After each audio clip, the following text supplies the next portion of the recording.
Good afternoon students.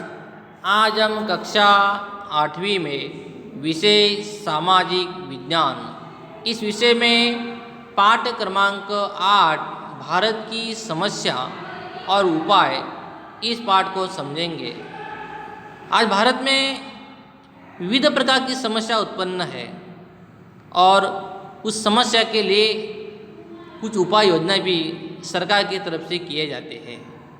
हमारे भौतिक साधन बदलते हैं, परंतु प्रजा के कुछ आंतरिक मामलों में अपेक्षित बदलाव हमें देखने को नहीं मिलते। प्रामाणिकता, नैतिकता, कर्तव्य के प्रति नागरिक की जागरूकता, परिवहन की जागरूकता, पर्यावरण सुरक्षा, वैज्ञानिक अभिगम की तरफ व्यवहार वगैरह के बारे में अभी भी लोग हमें एक उदासीन देखने को मिलते हैं। अभी भी समाज में रहम है, निरक्षरता है, अज्ञानता है, अंधविश्वास है। स्थानीय स्वराज्य की संस्थाएं, शिक्षा संस्थाएं, शैक्षिक संस्थाएं देश के विकास में अग्रिम योगदान दे रहे हैं, जिससे सामाजिकता और व्यावसायिकता की प्रगति की वृद्धि जो है वो होते जा रही है। यह अच्छी बात है कि समाज रचना में बदलाव जो है वो होता जाता रहता है। अभी भी कुछ समस्याएं चुनौती के रूप में है, जैसे कि गंदगी है, बेरोजगारी, गरीबी, निरक्षरता, आतंकवाद। ये सारे हमारे लिए चिंता के विषय है, जिनके संबंध में हमें विचार करें, उनके लिए कोई उपाय खोजें। ऐसा कहा जाता है कि वसुधैव कुटुंबकम की भावना हमें साकार करना है। संपूर्ण विश्व हमारा एक घर है, एक मंदिर है। इस प्रकार से हमें व्यवहार करना चाहिए। यहाँ पे भारतीय समस्या का ढांचागत स्वरूप निम्नानुसार दिया हुआ है।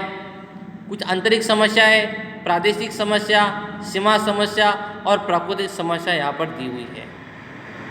आंतरिक समस्या में पहला जो दिया हुआ है हमारा जनसंख्या वृद्धि। हमारी जनसंख्या जो है वो दिनों दिन बढ़ती जा रही है।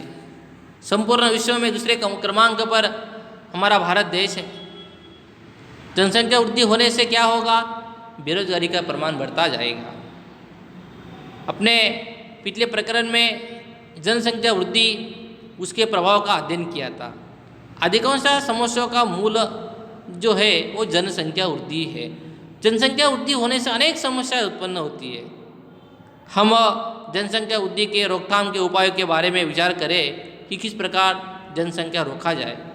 बढ़ती हुई जनसंख्या के लिए कुछ साधन सुविधा भी बढ़ाना पड़ती है। अब बढ़ती हुई जनसंख्या के कारण देश में हुई प्रगति जो है हमें कम दिखाई देती है।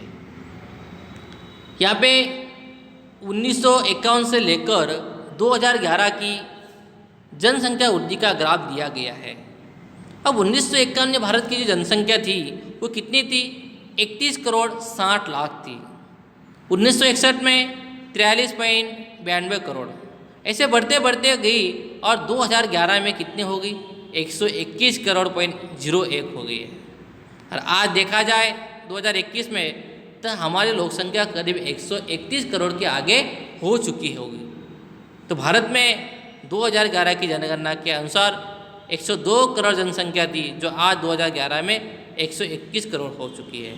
इस तरह जनसंख्या में 18.14 करोड़ की वृद्धि हुई है।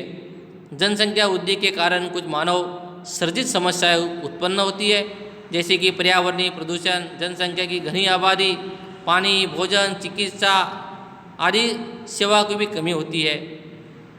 शिक्षा है, रोजगार है, बेरोजगारी है, आतंकवाद, भ्रष्टाचार आदि अनेक समस्याएं जनसंख्या उत्पन्न होने के कारण से होती है। और जनसंख्या वृद्धि रोकने के लिए भारत सरकार को एक नियंत्रणकारी कदम भी उठाने पड़ रहे हैं। इसलिए हमारे दो का जो नारा दिया जाता है, इसी कारण से दिया जाता है कि जनसंख्या का प्रमाण कम हो।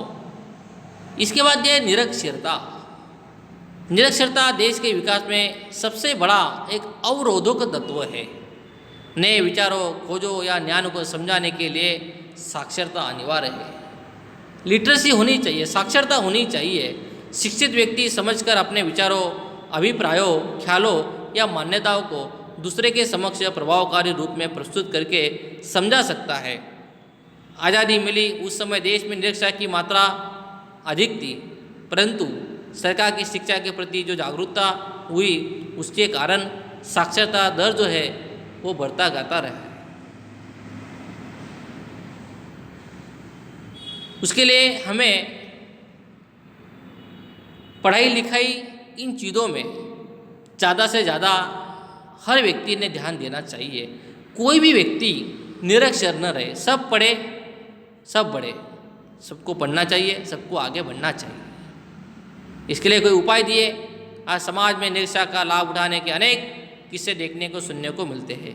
इसलिए निरक्षरता का कलंक है हमारे लिए, जिसके दूर करने के लिए अनेक योजनाएं भी क्रियान्वित की गई है, जैसे कि 6 से 14 वर्ष के बालकों के लिए निःशुल्क और अनिवार्य रूप से सार्वत्रिक शिक्षा, शिष्यवृत्ति, मध्याह्न भोजन आहार योजना, मिड डे मील जो स्कीम होती है, पूर्व प्राथमिक शिक्षा, कन्या शिक्षा से संबंधित विशेष योजनाएं, आश्रम शालाएँ, विद्यादीप योजना, आदर्श निवासी विद्यालय, निरंतर शिक्षा तथा अभी तो 2009 से RTE मतलब राइट टू एजुकेशन की शिक्षा प्राप्ति का अधिकार सभी को हो और लागू भी किया गया। सभी व्यक्ति को शिक्षा पाने का अधिकार है और हर माँ बाप का हमारा एक